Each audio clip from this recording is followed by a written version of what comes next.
शर्मिला जी शांतिनगर में रहती हैं। परिवार में उनके 2 बेटे हैं, अजय और विजय। पति नरेश पेशे से व्यापारी हैं और ज़्यादातर अपने काम में ही व्यस्त रहते हैं।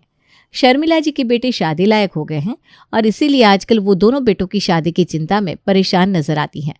घर और पास का कोई रिश्तेदार ऐसा नहीं जिससे उन्होंने अपने बेटों के लिए कोई अच्छी लड़की देखने के लिए ना कह रखा हो।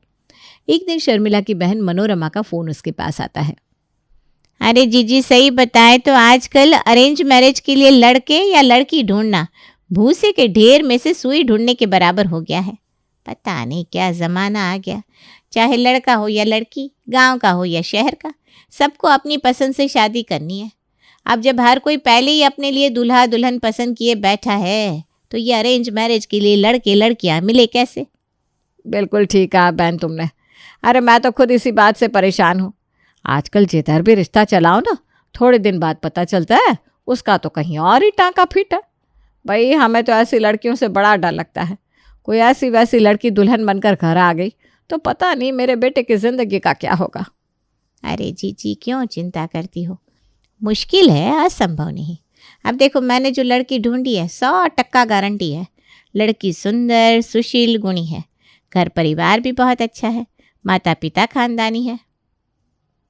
बाकी तुम अजय को लेकर कल ही रामपुर चली आओ। आजकल अच्छे रिश्ते मिल नहीं रहे। कहीं ये भी हाथ से निकल गया ना, फिर हमसे ना कहना। बहन मनोरमा की बात सुनकर अब तो शांति की रात की नींद भी उड़ गई थी। किसी तरह वो रात बिताती है और अगले दिन सुबह ही घर में सबको फरमान जारी कर देती है कि किसी के पास समय हो या ना हो, आग लगे या तूफान आए, लेकिन उसे तो पहली फुर्सत में ही बहू देखने के लिए जाना है। अरे भाग्यवान, तुम तो ऐसे आफत मचा रही हो जैसे वो दुनिया की आखिरी लड़की है और उससे तुम्हारे लड़के का रिश्ता पक्का नहीं हुआ तो कमारा रह जाएगा तुम्हारा सपूत। आप ऐसा ही समझ लीजिए, लेकिन अब मैं आपकी कोई बहानेबाजी नहीं सुनूंगी। अरे 25 का था अजय तब से लड़कियों के लिए रिश्ते देखने मैंने शुरू किए थे और आज 30 का होने आया, लेकिन एक ढंग का रिश्ता नहीं मिला। और उसके ना आधे जिम्मेदार तो आप हैं, क्योंकि जब भी कोई ढंग का रिश्ता मिलता था तो आप बात को टालते रहते थे और जब तक हम लड़की वालों के यहाँ पहुँचते थे उसका रिश्ता कहीं और हो जाता था। सारी जिंदगी व्यापार ही चलाते रहेंगे आप। बच्चों की जिंदगी का ख्याल है या नहीं? पत्नी के तेवर बड़े आक्रामक नजर आ रहे थे, इसलिए नरेश जी भी चुप हो जाते हैं और अगले ही दिन शर्मिला का परिवार रंगोली के घर उसे देखने के लिए पहुंच जाता है। वाह बेटा, कितना खूबसूरत नाम है तुम्हारा, रंगोली। सही बताए तो हमने तो आज तक ये नाम कभी सुना भी नहीं था। जिसका नाम रंगोली है वो हमारे घर आ जाएगी तो हमारा घर तो खुशियों से भर देगी। बिल्कुल ठीक कहा बहन जी आपने। हमारी रंगोली है ही ऐसी, जहाँ रहती है ना जान डाल देती है। बस हमें तो एक अच्छी लड़की की तलाश है। सही बताए तो मनोरमा बहन ने बताया कि जिस तरह से आप अपने लिए बहू ढूंढने के लिए एड़ियाँ घिस रही हैं ना, हम भी एक अच्छा दामाद ढूंढने के लिए सालों से एड़ियाँ घिस रहे हैं। आजकल का ज़माना इतना शातिर हो गया है ना कि किसी पर भरोसा करने का दिल ही नहीं करता। रंगोली की माँ की बात सुनकर तो शर्मिला को ऐसा लगा जैसे किसी ने उसके दिल की बात कह दी हो। रंगोली बेटा, तुम अंदर जाकर चाय नाश्ते की तैयारी देखो, हम बड़े बैठकर बातें करते हैं। कुछ देर बाद रंगोली की माँ अंदर रसोई में जाती है। बेटा, बहुत अच्छा रिश्ता है, लड़का भी बहुत अच्छा है, उसका परिवार भी हीरा है, हीरा। देखो ये रिश्ता हाथ से जाने ना पाए। ठीक है माँ, मेरी तरफ से तो आपको कोई दिक्कत नहीं होगी, बाकी भगवान की जैसी मर्जी। कुछ देर बाद शर्मिला एक बार फिर रंगोली को बुलाती है। अच्छा बेटा, वैसे तो हमें ये रिश्ता बहुत ही पसंद आया। हम पूछ रहे थे कि तुम्हारा खान पान कैसा है, मतलब खाना वगैरह बना लेती हो? कांदा लहसुन ये सब डाल के मसाले वाला? नहीं माँ जी, कांदा लहसुन मैं नहीं खाती हूँ। मैं तो हर सोमवार का उपवास करती हूँ, सुबह शाम मंदिर में दिया जलाती हूँ। लहसुन की तो मुझे बदबू से भी नफरत है। बिल्कुल ठीक कह रही है मेरी बेटी बहन जी।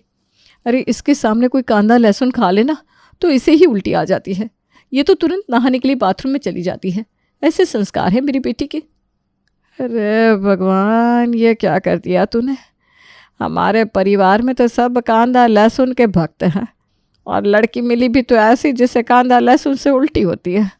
अब अगर इसे मैंने बता दिया कि हमारे घर में तो सुबह शाम कांदा लहसुन की गंगा बहती है तो रिश्ता होने से रहा।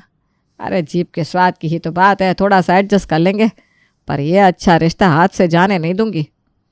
अरे अरे बेटा, ये तो बहुत अच्छी बात है। हमारे परिवार में भी ना कांदा लहसुन कोई नहीं खाता, हम भी शुद्ध सात्विक खाना खाते हैं। अरे हमारी सासू माँ भी कभी नहीं खाती, हमारे घर में भी कभी आते नहीं लहसुन प्याज। चलिए बहन जी, ये तो वही बात हो गई कि पूरे 36 के 36 गुण मिल गए। अब इससे अच्छी बात क्या हो सकती है। अगर आप लोगों को कोई एतराज़ ना हो तो हम अजीब बेटे के हाथ पर कुछ शगुन रख कर रिश्ता रोकना चाहेंगे। अरे हाँ हाँ बहन जी, बिल्कुल हमारी भी यही इच्छा है। अब जब हम सब परिवार आपके यहाँ आए हैं तो रंगोली का रोका करके ही लौटते हैं और फिर जल्दी ही तारीख भी निकलवा लेंगे शादी की। दोनों परिवारों ने रोकी का कार्यक्रम झटपट निपटा लिया और इसके बाद शर्मिला वापस अपने घर लौट गई।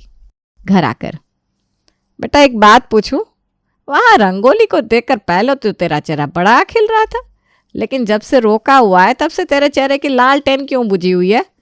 भाई क्या बात है, शादी करने की इच्छा नहीं है क्या वहाँ पर? मम्मी वो बात नहीं है, शादी तो करनी है और रंगोली मुझे पसंद भी है, लेकिन आपने ये क्या रायता फैलाया वहाँ पर? क्यों बोला कि हम शुद्ध सात्विक खाना खाते हैं? सुबह होती है कांदा पोहे से, दोपहर हो शाम हो कांदा लहसुन के बिना तो हमारा खाना होता ही नहीं है। तो ये क्या बोल दिया आपने? तो तू क्या चाह रहा है बेटा, तेरे कांदा लहसुन खाने के शौक के लिए मैं इतना अच्छा रिश्ता हाथ से जाने देती? अरे उम्र बीत रही है तेरी, और तेरे बाद फिर इस विजय की शादी भी तो करनी है। बस एक बार शादी हो जाए तो फिर झटपट इसके लिए भी लड़की देखना शुरू कर दे। एक तो इतनी मुश्किल से एक ढंग का रिश्ता टकराया है, अब उसे भी इस छोटी सी बात के लिए मैं हाथ से जाने देती क्या? मम्मी ये छोटी सी बात लग रही है क्या आपको? और इस तरह से झूठ बोलकर शादी कौन करता है? अब जब शादी करके भाभी हमारे घर आएंगी तब क्या उन्हें पता नहीं चलेगा कि उनके ससुराल में सब कांदा लहसुन खाते हैं? तुम्हारे लिए कांदा लहसुन खाना बीवी लाने से ज़्यादा ज़रूरी है क्या? एक तो वैसे ही मोहल्ले की औरतों ने जीना मुश्किल करके रखा है मेरा। जब भी मिल जाती है तभी बेटे की शादी कब हो रही है, बेटे की शादी कब हो रही है पूछ के मेरा दिमाग खाली करती है। और बेटा ऐसा है कि सामने अच्छी लड़की मिल रही है तो कांदा लहसुन देख रहा है। तो भाग्यवान, बात तो अजय विजय ठीक ही कह रहे हैं ना। अब तुम झूठ बोलकर ऐसी लड़की को इस घर में ले आओगी तो कैसे गुजर करेगी वो कांदा लहसुन वाले इस ससुराल में? सुना था ना उसकी माँ क्या कह रही थी, उसने अगर कांदा लहसुन देख भी लिया तो उल्टी हो जाती है, वो नहाए बिना रह नहीं पाते। जब हम यहाँ पर सुबह दोपहर शाम कांदा लहसुन खाएंगे तो क्या वो पूरा दिन बाथरूम में ही बिताएगी बच्ची? देखो सब लोग कान खोलकर सुन लो, अजय की शादी रंगोली से ही होगी। उसके लिए चाहे हम लोगों को कांदा लहसुन ही क्यों ना छोड़ना पड़े, वही सही। और तू भी कान खोलकर सुन ले अजय, कानो कान खबर ना हो जाए रंगोली को कि हमारे परिवार में सब लोग कांदा लहसुन खाते हैं। जैसा उसे बताया है सब कुछ वैसा ही नजर आना चाहिए। लेकिन मम्मी मैं कांदा लहसुन के बिना नहीं रह सकता, ये सब शुद्ध सात्विक खाना मुझे नहीं जमेगा। अरे नालायक, तो किसी ने तेरे मुंह पर पट्टी थोड़ी ना बांधी है, बाहर जाकर खा लेना जिसको जो खाना है, लेकिन इस घर में अब से कांदा लहसुन का नाम भी नहीं लेगा कोई। शर्मिला जी ने सख्त शब्दों में अपना फैसला सुना दिया था और अजय भी बेचारा मजबूर तो था ही, क्योंकि अच्छी लड़की तो उसे मिल नहीं रही थी, इसलिए वो भी झक मारकर माँ के फैसले को स्वीकार कर लेता है।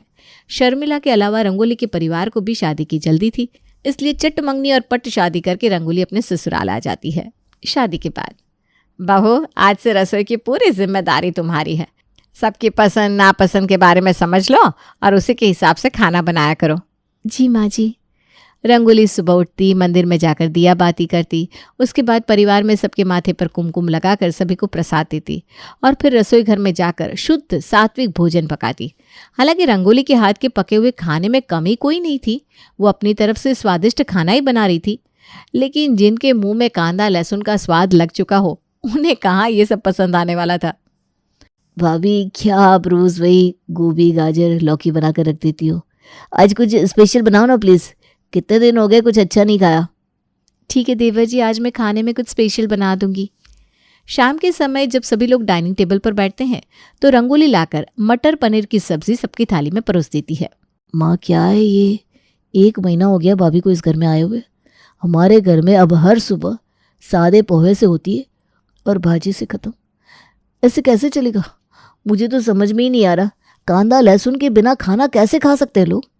अरे एक जैसा फीका फीका लगता है। अगर कुछ स्पेशल बनाने को बोलो तो भाभी लाकर पनीर बना देती है। अरे कितना पनीर खाएगा कोई?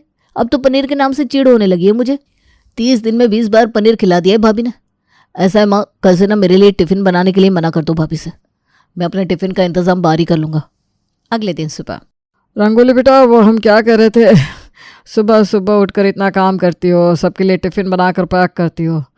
ऐसा करो आज से दोपहर में ये टिफ़िन बनाने का काम बंद कर दो। सब लोग दोपहर का खाना बाहर ही खा लिया करेंगे, तुम्हें भी थोड़ा आराम मिल जाएगा। हाँ, तुम अपनी सास के लिए खाना बना देना, बस इतना ही बहुत है। अजय विजय के ऑफिस में तो वैसे भी कैंटीन है, और मुझे भी सोमू के ढाबे से कुछ ना कुछ खाने को मिल ही जाता है। लेकिन बाबूजी, अरे बहू छोड़ना, अच्छा ही है ना, एक टाइम के खाने का झंझट खत्म हुआ। तू तो बस अब सुबह के समय नाश्ता बना दिया कर और फिर सीधा ना डिनर की तैयारी किया कर। ठीक है माँ जी, जैसा आप कहें। रंगोली से शादी करने के लिए पूरे परिवार ने कांदा लहसुन नहीं खाते ये नाटक किया था, लेकिन अब ये नाटक उन्हें बहुत भारी पड़ रहा था। कुछ दिन तो वो बेचारे किसी तरह मन मार कर शुद्ध सात्विक खाना खा लेते हैं, लेकिन अब तो उनकी हालत ऐसी हो गई थी जैसे जले बिन मछली। माँ, मुझसे अब और कंट्रोल नहीं होता। कांदा पुलाव, लहसुन के तड़के वाली दाल, इन सब का तो हमारे घर में नाम सुने हुए भी ऐसा लगता है ज़माना बीत गया है। अरे चुप कर नालायक, क्यों मेरे जख्मों पर नमक छिड़क रहा है? तुम तीनों बाप बेटे तो डब्बा ना ले जाने के बहाने खूब मज़े से कांदा लहसुन वाला खाना खा लेते होगे। मैं क्या जानती नहीं हूँ तुम्हें? यहाँ अपने स्वाद की कुर्बानी तो सिर्फ मुझे देनी पड़ रही है। रोज़ बहू के साथ घर में ऐसा शुद्ध सात्विक फीका बेकार सा खाना खाकर काम चलाना पड़ रहा है। ऐसे मत कहो माँ, मेरी बीवी इतने प्यार से, इतनी मेहनत से इतना स्वादिष्ट खाना बनाती है और आप उसे बेकार खाना कह रही हो। तेरी बीवी इतना स्वादिष्ट, इतना अच्छा खाना बनाती है तो क्यों तू बाहर जाकर कांदा पोहे खाता है, लहसुन वाली तड़के की दाल खाता है? अरे घर में बैठकर क्यों नहीं खाता बीवी के हाथ का खाना? रोज बहाना करके निकल जाते हो। कभी कहता है दोस्तों के साथ चाय की टपरी तक जा रहा हूँ, कभी कहता है खाने के लिए कुछ मीठा लेकर आता हूँ, कभी किसी दोस्त का फोन आ जाता है। बेटा ये सब बहाने ना अपनी बीवी को बताना, मैं तेरी माँ हूँ, अच्छे से समझती हूँ तू क्या करने के लिए बाहर जाता है। अरे माँ, तो जैसे हम लोग बाहर जाकर अपनी क्रेविंग शांत करते हैं, आपको किसने रोका है? आप भी कुछ न कुछ बहाना बनाकर निकल जाया करो और जो खाना है बाहर खा कर निपटा कर लौट आया करो। आपकी बहू को घर में ये सब खाने से ही दिक्कत है ना, हम बाहर जाकर खाए जो भी खाए, उससे उसे क्या दिक्कत होने वाली है? अजय की बात को अब शर्मिला ने भी सीरियसली ले लिया। वो भी अब अक्सर दोपहर के समय किसी सहेली के यहाँ जाने के बहाने से निकलती और चुपचाप घर से कुछ दूरी पर बने हुए होटल पर जाकर कांदा लहसुन वाला खाना अपनी पसंद का मंगवा के खा लेती और अपनी भूख मिटा लेती। मम्मी, वो मेरी ऑफिस में एक लड़की है, मैं उसे बहुत पसंद करता हूँ। अगर आप लोगों को कोई प्रॉब्लम ना हो तो मैं उसके पेरेंट्स को मिलने के लिए घर बुला लूँ। हाँ बेटा, तू तो इसी दिन के इंतज़ार में बैठा था कि बड़े भाई की शादी हो जाए तो तू अपना नंबर लगवाए। अब जब तूने लड़की पसंद ही कर ली है तो ले आ बेटा उसके माँ बाप को। बड़े की शादी करने में बहुत जूते घिस लिया हमने, हमारे लिए तो अच्छा ही है, बवाल ख़त्म होगा। जल्द ही छोटे बेटे की शादी भी स्वीटी से हो जाती है। शादी के बाद स्वीटी देखो, मैंने तुम्हें पहले ही बताया था कि मेरी फैमिली में ना सब कांदा लहसुन वाला खाना ही खाते हैं। हाँ, तो प्रॉब्लम क्या है? मैं भी तो कांदा लहसुन वाला खाना खाती हूँ, सब लोग मिलकर मज़े से बनाएंगे। वही तुम्हें बताने वाला हूँ कि सब लोग कांदा लहसुन खाते तो हैं लेकिन पार्टी नहीं कर सकते, क्योंकि मेरी भाभी ना शुद्ध सात्विक खाना खाती हैं, उनके सामने कांदा लहसुन का नाम भी नहीं ले सकते।